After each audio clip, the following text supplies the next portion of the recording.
Hello, and welcome to Two Moms, No Fluff. The uncensored truth about raising kids with disabilities.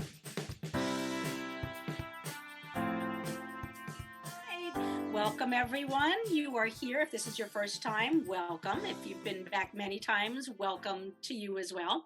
We are Two Moms, No Fluff. This is a podcast about all things having to do with parenting children with disabilities. We're so happy you're here.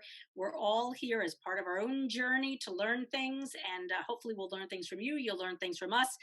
And we're just here to make our lives a little easier, a little more productive, and that's about it. So Iris, you want to tell them what our topic for today is? Yes, I do. We have a wonderful topic today. Today we are going to discuss how to ask for help, especially if you're a helper.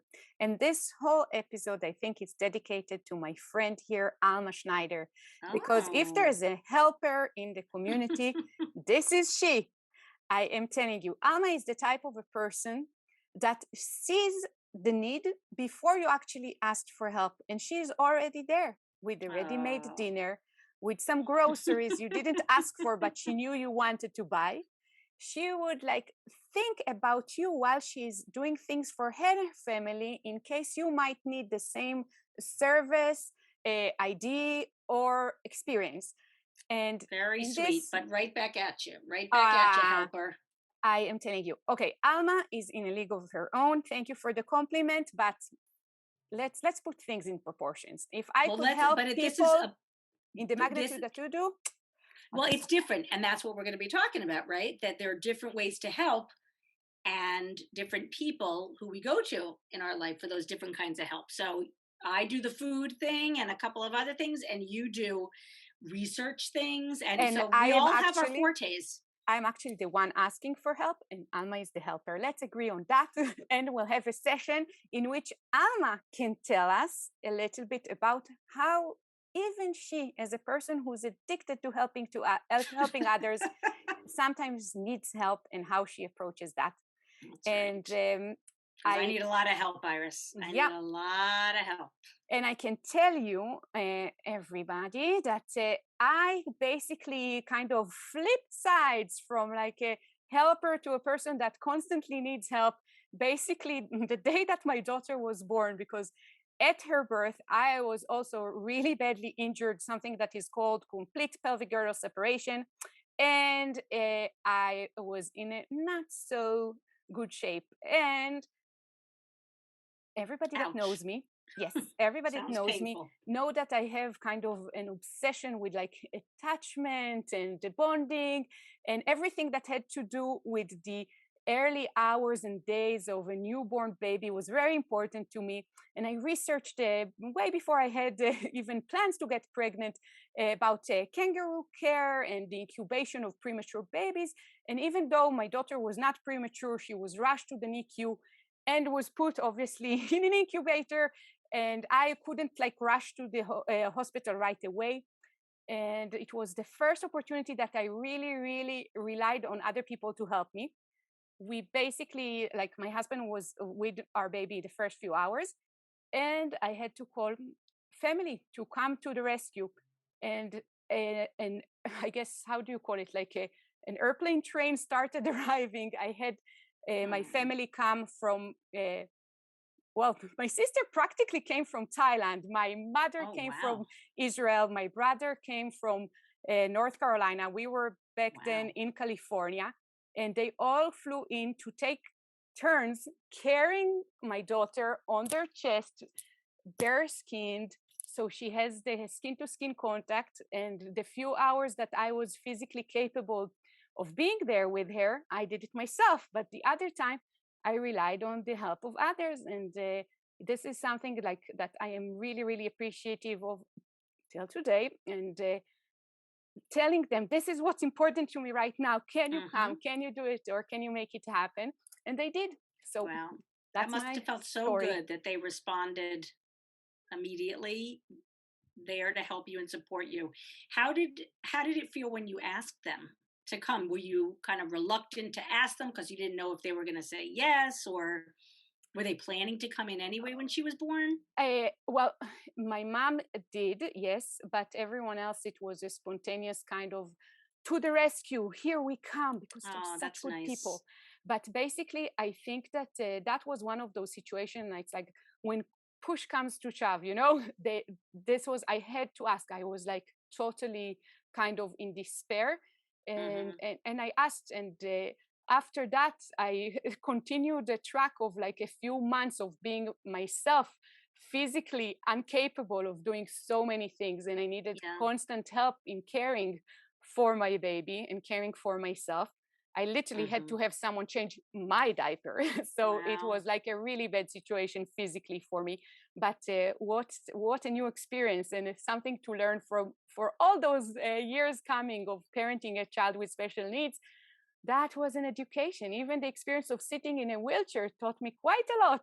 Yeah. So I'm grateful, but I'm more grateful to the people that actually, showed up and helped. And we'll talk Yeah. about how to ask in more details after we continue on. Yeah. Well, you're making me think about the fact that, you know, you were in a crisis situation. Like it was not expected. It came out of the blue and you had this crisis and everybody, runs in. I think that that is often the experience of, of many parents when there's a crisis and it's really important, early on. And I think a number of people do get that support early on. It's when it's not a crisis or perceived as a crisis anymore when you need the help. And God bless those people who show up during those times when you don't have to pound it into their heads that it's a crisis. And I think that that's what's, troublesome for a lot of people emotionally and practically when it doesn't seem to be a crisis, quote unquote crisis anymore. But as we all know, as parents of kids with disabilities, they are kind of a zillion little crises that happen all the time, and we still need the help. So I just wanted to make that distinction between the really early on crises and what are not perceived as crises later on, because that can make it, harder to ask for the help, especially like you said, if you are someone who is traditionally a giver and not someone who asks for help. If you're a person comfortable asking for help, it might not be that big a deal that you're always asking for help now.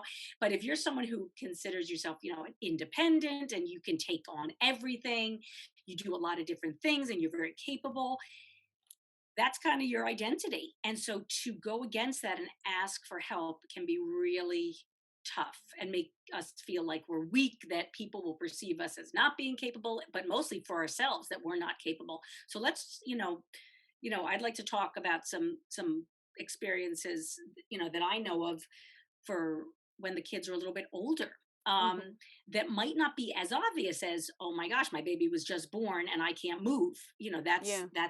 And I'm very grateful to the people who, showed up at the hospital for me as well. Like we had, so many people at the hospital supporting us when we were first given, we weren't even given a diagnosis at first. We had about 7 days till we had a diagnosis, but they knew that there was something that was awry and they were testing. And I had a lot of visitors and a lot of emotional support, and that was incredibly helpful. And uh I want to talk about a little bit later when I started, when my son was a little bit older and friends started having birthday parties for their kids. This is, and this is, I put this in the asking for help category because it was something that I didn't explicitly state to people, that I need your help to invite my son to birthday parties because it will make me feel better and it will make my son, be included, but mostly it'll make me feel, better Mm. about him being different from other kids. So people would invite uh, Lincoln to birthday parties very early on, but slowly but surely they stopped. Mm. And that was a really tough period until he started fostering some more significant relationships where it was a given that they were all going to be inviting each other to their birthday parties. But again, I put that in the category of help because we don't want to ask. It's a very awkward thing to say to another parent, can you please invite my kid to your birthday party? Or which is something I did do one time. I said, I have to ask you. I was kind of surprised that Lincoln wasn't invited to your daughter's birthday party. Is there a reason why? And I remember the mom saying, "Oh, it's just girls. It's just a girls' party. They're going to be getting their nails done or something like that." Now, that might have very well been true. And in the non-disability community, that might have flown like, "Oh, well, that makes sense." But having a child who's different, it and simply just not being invited when they were only like 3 or 4 years old, I don't think that anybody would have had an issue with a boy being at that party, but the parent made that decision. And I was so hurt because this was a good friend of mine at the time. I was so hurt. And I eventually I did say something because I was really upset by it. And the response I got, um, it didn't sit well with me. And it was hurtful. And this is just one of many, many examples of the kind of invisible, I don't want to say invisible, but situations that happen when um, we have needs that we might not have had before with our other kids, or that anybody would have even thought of, and that people in our community might not have thought about, like, oh, I used to invite him and now I'm not inviting him. And even though it's for a different reason, it takes on so much more meaning for us. And it's very stressful and emotional to go through so many experiences that people don't even have on their radar, that could be hurtful to a parent, or a family with a child with a disability. But birthday parties are a really big deal. Yes. They're a really big deal. It's kind of the only opportunity for little kids to socialize if you're not in their class, or if you're not, if your child is in a preschool, for example, for kids with disabilities, or a school. They're really significant. So for those of you out there listening, maybe some of you this resonates for some of you who have experienced this. But if you're listening and you have children, please keep in mind that it's so important, that we be a part of the celebration, even if it's not a perfect fit for a party. At least, if you could acknowledge it to the parent, it would go a long way. Something like, I really want to invite your child, but this is just girls, but I'd like to have a separate birthday party, just the two of them, something to show the person, with the child, that you're thinking about it.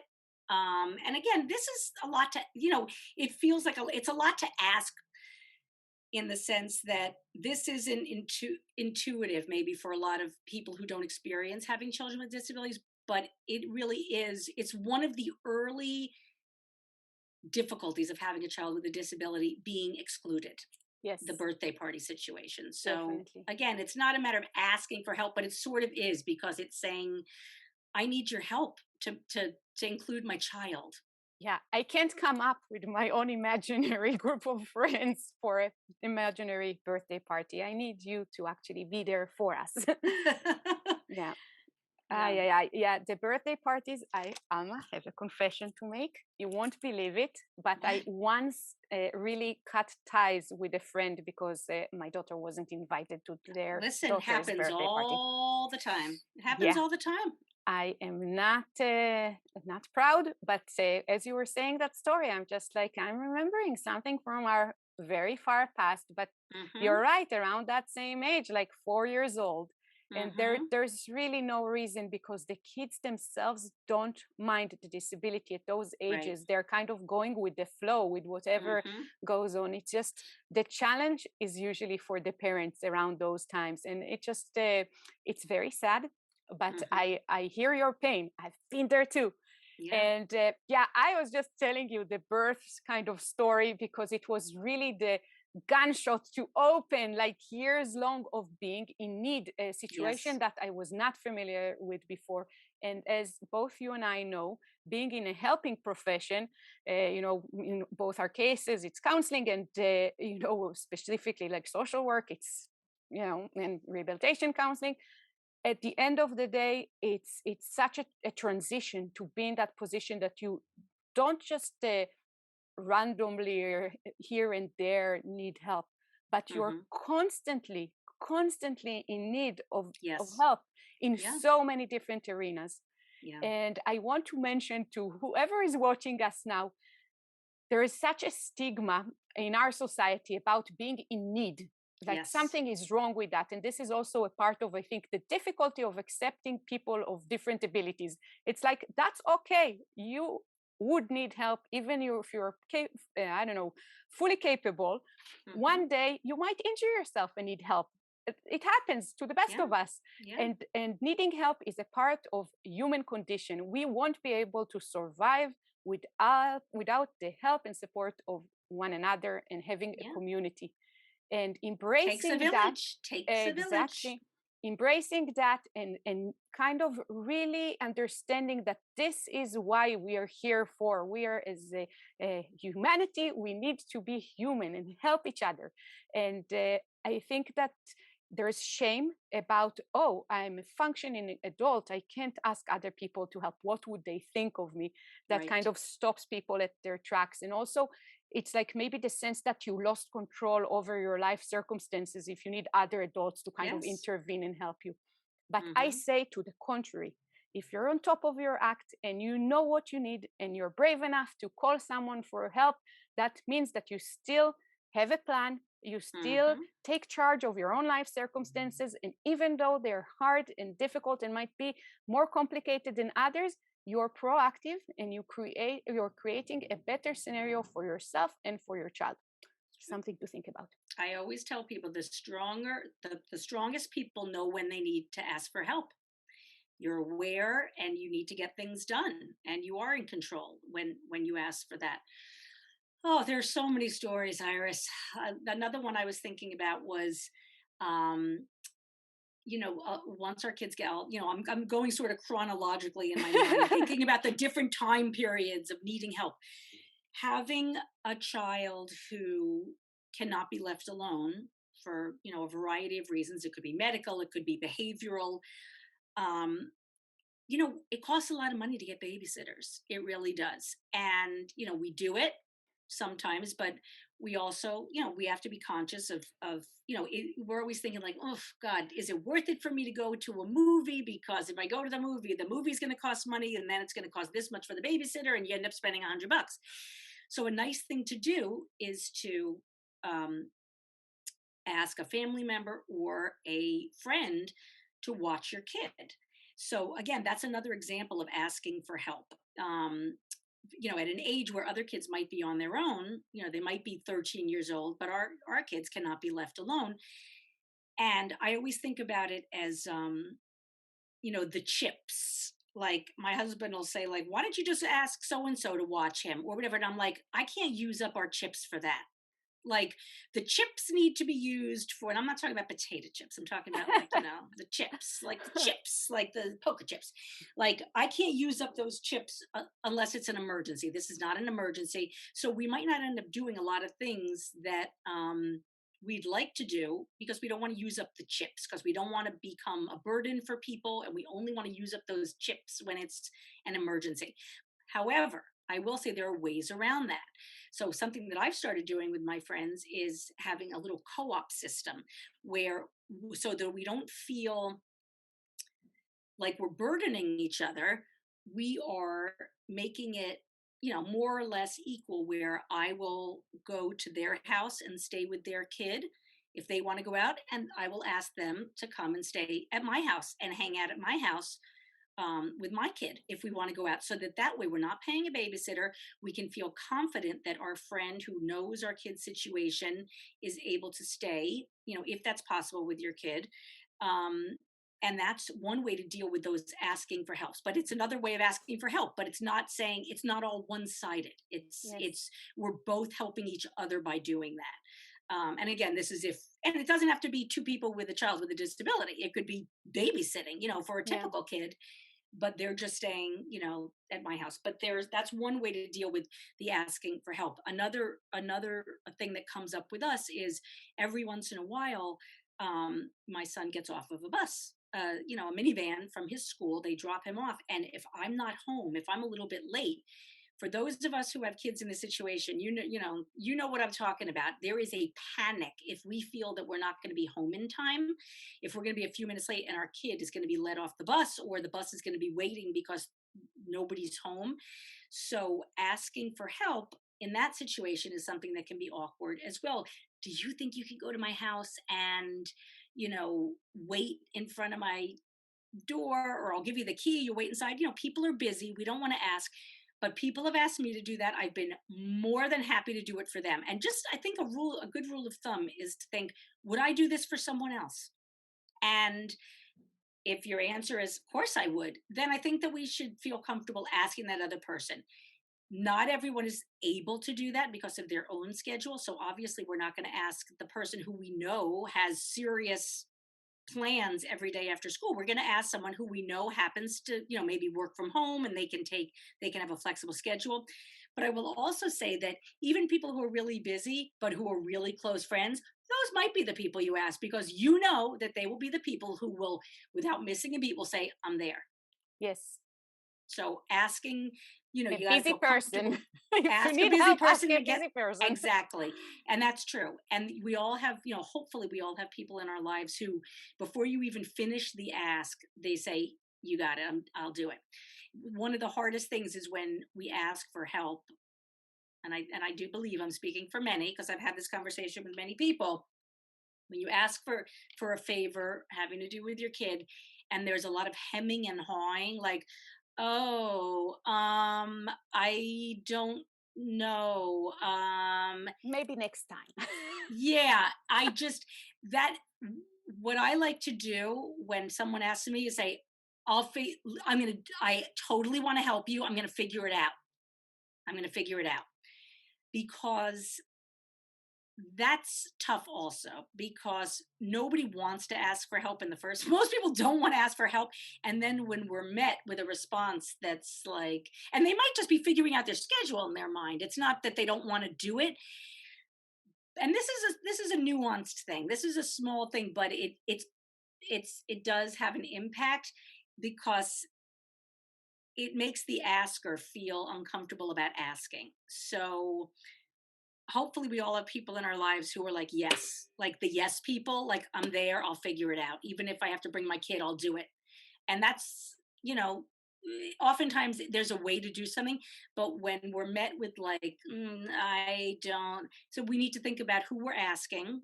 And not only because we think they don't want to help us, it could be that this person is just not capable, like they might be too stressed out, they might have too many things going on. They're not a bad person, but we don't want to put ourselves in that position again.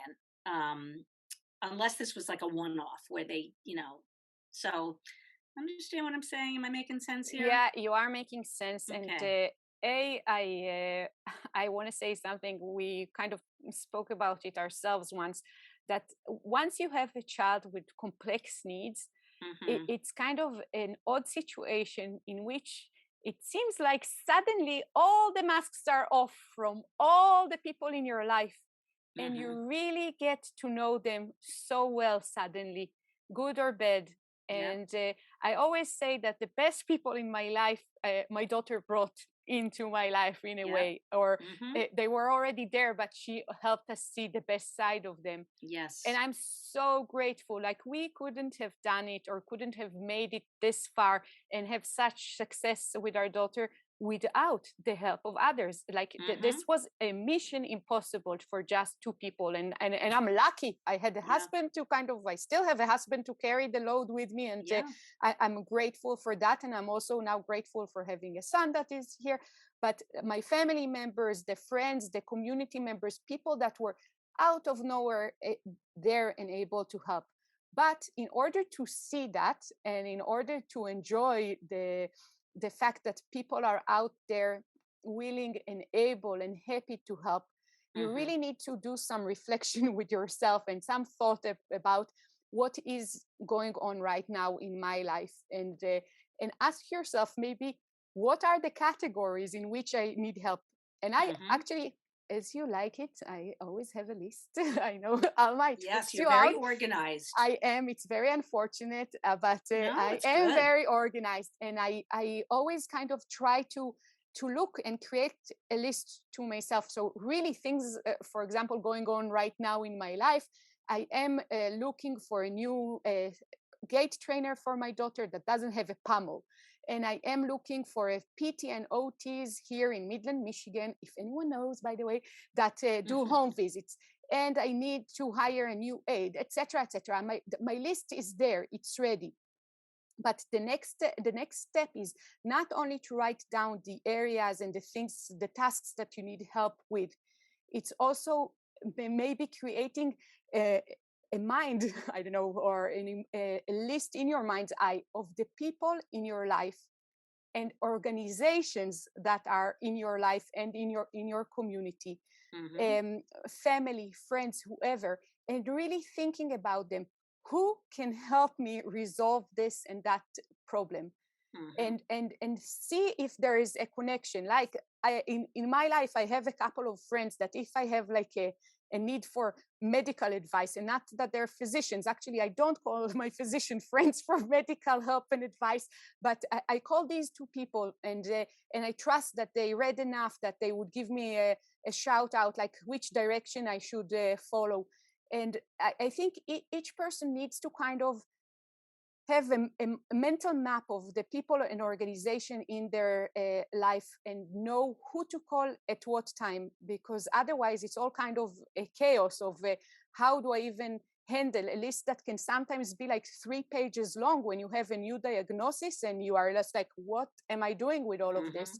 And this is really helpful to kind of tackle the things, and some of those things like finding I don't know, a legal aid in a certain state. You can let a relative or a friend of yours search that online and have them call different agencies and ask, would you help in a situation such and such? It's not something that the parent is necessarily, needs to be there. And that being said, Alma, before I move back to you, I wanted to say that it's also very, very important to know what help you don't need or you don't want to get. So like a tiny little thing, like for example, I would like, after my injury, we would get, when I was a little bit better, we would get back home from my physical therapy appointment, and I would want to step out of the car holding my baby, but there were a couple of bags of groceries. And the person that was with me came to grab the baby, like she would hold the baby. And I'm like, no, I want to carry the baby. You can help me with the groceries, So it's kind of like knowing what you need help with, because my natural instinct, maybe the first couple of times, was giving her the baby. And then I'm like, I want the baby. I can carry the baby on the wheelchair and you can help with the groceries. It's knowing your limits, your priorities. And sometimes, again, when it comes to prioritizing what you need help with, you need to think again of yourself first. My case, sleep was priority number one. After I had a few hours of sleep, I could think clearly about the situation. Without sleep, none of that huge list of tasks was relevant. And then that was priority number one. Find help so I can sleep, and then everything else. So also prioritize. Back to you, Alma. Absolutely. It's very true. And I love what you said about the going into the community. I mean, I personally never had the situation where I don't think that I was overburdening people in my world, because I really didn't ask for a lot of help. But sometimes, sadly, my parents are both, both passed away, and so have my husband's. So we didn't have, any grandparents in the picture, and my sisters and my brother live far away, so I couldn't, or not far away, but they didn't live in our community. So, but I can imagine, and I've heard of other families where the family members might be burdened, after a while, like it's too much for them to help out. So it's really important to look into services that are available in our community that can help with a lot of the stuff that we deal with on a daily basis. It took me years and years before I found out that respite was available, that I have, and I always thought respite would be, some very cold, person who was inexperienced. I just had this idea in my head that they didn't know what they were doing. And then I found out that respite workers it was another word for like a trained professional who happened to be an aide in a classroom, a paraprofessional who did this on the side. So they were trained people who would take my son out into the community. And it's been great. And I've only been able to take advantage of this for the first few years, but it's something that I've been able to incorporate into our family's life so that my son can go out and not be with us all the time. We can do things that might not be great for him, that might involve food or, situations that would cause him anxiety. He's out with someone having a great time, doing something, getting one-on-one time with them while we can do this. So this is a free program run by the state, and it's really important to do that. But as you're saying, sometimes we need to ask someone else to do that research because that can be overwhelming. And a lot of these programs, unfortunately, are a little bit hidden. It's not so easy to just find them. So I would ask a social worker. I had a friend when I was in the hospital. When I first had Lincoln, a friend who happened to be a social worker, she looked into all this stuff about his syndrome and services for his syndrome when he was an infant, right when we were in the hospital, something that would not have crossed my mind to do while I was sitting in there drugged up from, having had a C-section and, dealing with this diagnosis so early on.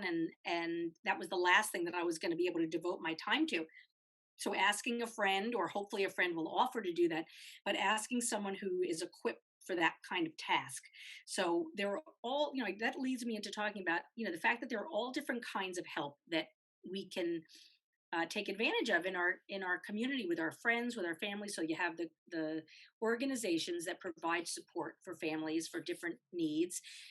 There are financial things that we might, that the state might be able to provide some of, but we might have family members and again, this is a very awkward conversation, that some families have extended families, family members with money, and to say, like, do you think you'd be able to help us out with camp, for example? I know a lot of people that I know uh, ask their parents to pay for extra things that they can't afford, that maybe their families members can afford, to make their lives a little bit easier, to provide services for their child that are fun, a camp, after school activities that they might not be able to afford. So financially, maybe somebody can't be there physically to have kangaroo care holding a baby on their chest, but maybe they're happy to throw some cash at you, which will be really helpful.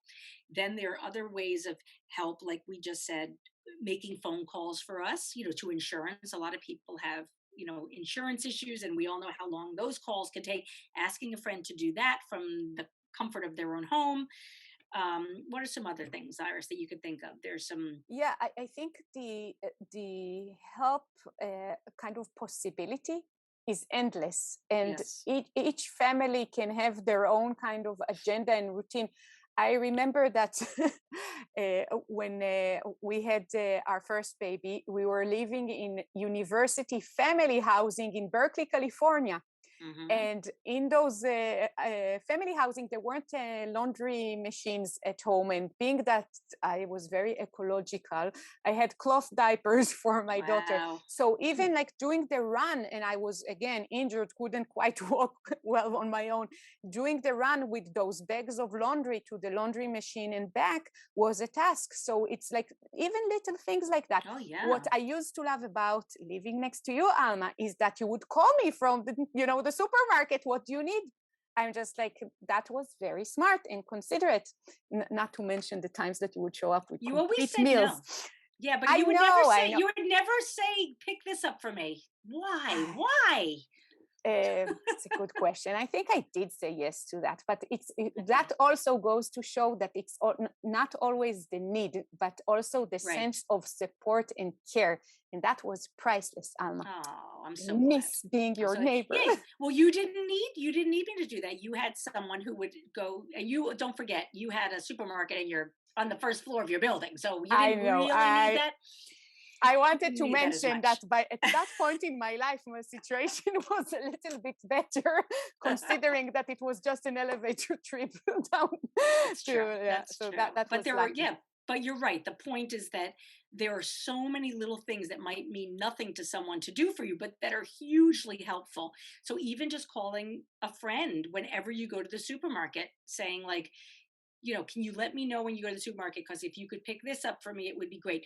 I think that a good way to think about it is when someone has a baby, a neurotypical baby, or if somebody's in the hospital, what do? You help them out with shopping. You always ask every time you're about to come over, you say, oh, is there anything I can pick up for you? It's sort of like that. It's really not that different. It's just making an effort to offer your services with whatever it might be. My sister a few times came for the weekend when my kids were little, and she stayed with my kids while my husband and I had a night, or even I think we went for 2 nights one time away, and that was huge, huge. It was like 2 weekends out of her life, but to us it was a really big deal. And we might have kids where people, the needs that they have might be so complex that it's really hard to get people who understand those needs. So someone who you really trust, that is priceless. To have someone that you can relax when you're out of the house, to know that that person is there, is so important. And I'll bet that other person feels good about the fact that they are that person, Yeah. that you see them as someone who's capable, who really knows their kid, and they might be flattered that you want them to be, to come and to help Yeah. you. So, we might have preconceived ideas of, oh, I'm being a burden to this person, but that person might actually like that you ask them for help. Yeah. I would Yeah. imagine. Not always, but maybe sometimes. But it's Yes. worth a conversation and even acknowledging, because nobody likes to be taken for granted. So if you're asking a particular person a lot, say, I hate to ask you this. I know that you've done this before and I'm so appreciative. And please tell me if this is too much. But dot dot dot. Ask them for the help. So you're giving them an out to say, I'm really busy. I'd love to help, but I can't. Um, but we don't know unless we have communication and a Yes. conversation about it. And my tip for that situation in general, for needing to ask for help, this is again, I'm borrowing from my days as a career counselor. When someone is practicing for a job interview, right, we many times use the technique of doing a mock interview, and we Hmm. sit down and I pretend to be the employer and I have a list of questions ready for Hmm. them, and depending on what they're interviewing for, and we just record the interview. And then we review what went well, what went wrong, and how we can improve for next time. So I'm telling everyone who has a really serious emotional challenge with asking for help, but they need it, that you can really practice for asking for help, and have Yeah. a friend pretend to be your mother-in-law, and then you ask her for help and she would say such and such and try to avoid it, and you ask again in a different way, and so on and so forth. Yeah.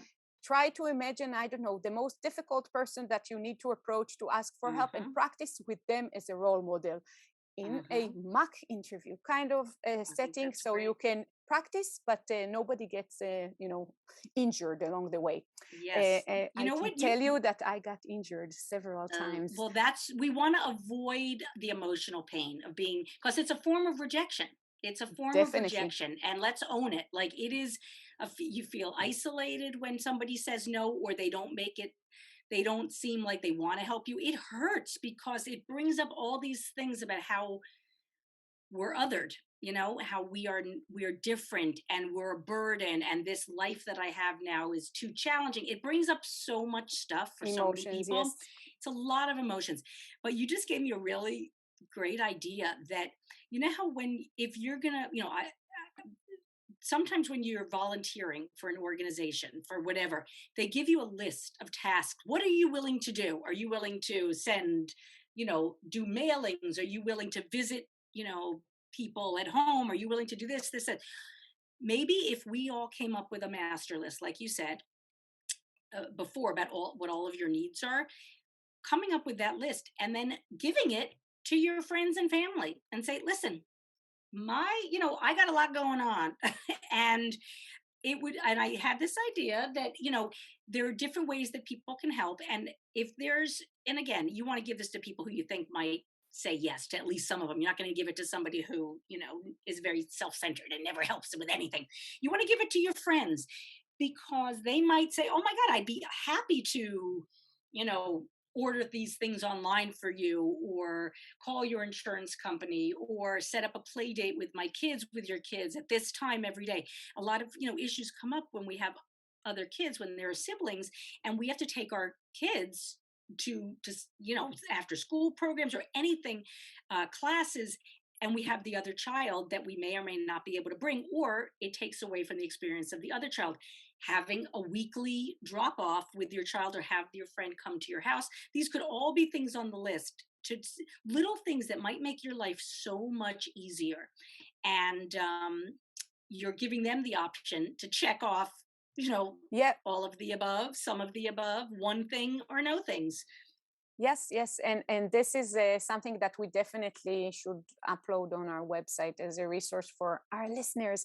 And I think that it's an important thing to know that it's okay also to be rejected, and that Hmm. again you'll have to probably approach sometimes like 5 different people to get someone who will be not just willing to help you, that when they help you it's the right kind of help, and Yes. that's okay.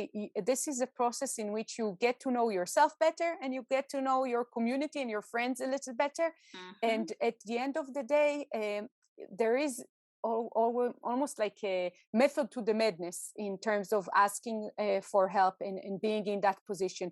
But the other side of the coin to asking for help is also helping yourself become a more effective helper, because even us, with all the troubles and the extra work that we have in our life, we can help other people. Oh, of So that course. same list that you have in front of you of people and tasks that you need help with and from, try to look at that again and ask yourself, how can I help those people? Not Hmm. necessarily in return, but in advance, because maybe one day you'll need their help with someone or something. So just to be a better friend to the people in Yes, your life. absolutely. And We can, because even if we are overloaded with tasks because of our unique lives, we can do a lot of things to help other people, and we should, and we can. And that's how we're a community. We don't want to just ask for help. We want to be a part of the world and a part of the community and be a good friend. Just because we have, a unique set of circumstances doesn't mean that we are now these needy people. We can provide a lot for other people. So thank you for pointing that out. Totally yes, true. and I think that this is something that, again, it took me a few years, and I have to say that I don't know how it is for other people, and maybe it also depends on the complexity of the disability, but just the first few years were so kind of challenging and chaotic, and it took me a little bit to wake up to the fact that I'm now living a life that is kind of all about kindness, the kindness Hmm. of people that are caring for us, and the kindness of caring for others in the community. And I feel the whole experience really elevated our lives to Yes. something that it wasn't in before. And I'm not like a spiritual person or anything like that, Hmm. but it feels like that because it's almost like a daily thing for It's all us. that matters, and I, Yes. I agree with you. I've had this conversation numerous times with parents. We are on another plane. I feel like we are on another plane, and we've been kind of forced to realize that what really matters in life, it's about being kind Yes. and having people be kind to us being kind to other people, and how people make us feel and how we can make other people feel. And that's a beautiful thing. And again, I don't want to be corny either, but that's what life is all about. And Yes. not everybody gets to experience that. And I would love to be without all the other the other stressful parts of, of living this life. But you know what? This ain't so bad. It's a real silver lining, of the challenges, some of the challenges we've been given, is that we're forced to see things in a different way, and oftentimes it's a beautiful seeing things in a beautiful way. So Yes. let's I think on that note we can move on. Believe me, we will not drop this topic. We will be talking about helping and asking for help throughout our podcast, but I think this was a good start. What do you think, Iris? I think it was a great start and definitely a hot topic. And I Yeah. would love, again, if anyone is listening and want to share their stories of, like, asking for help, getting help that was not expected, and how do they deal with this kind of change in the shift in the power paradigm in their life, from being a helper to the one needing help. That would be fantastic. And there's always things for us to learn from the experiences of others. So please do share. True. All right. Until next time. Thank you, Alma. And enjoy your week. Bye. Bye.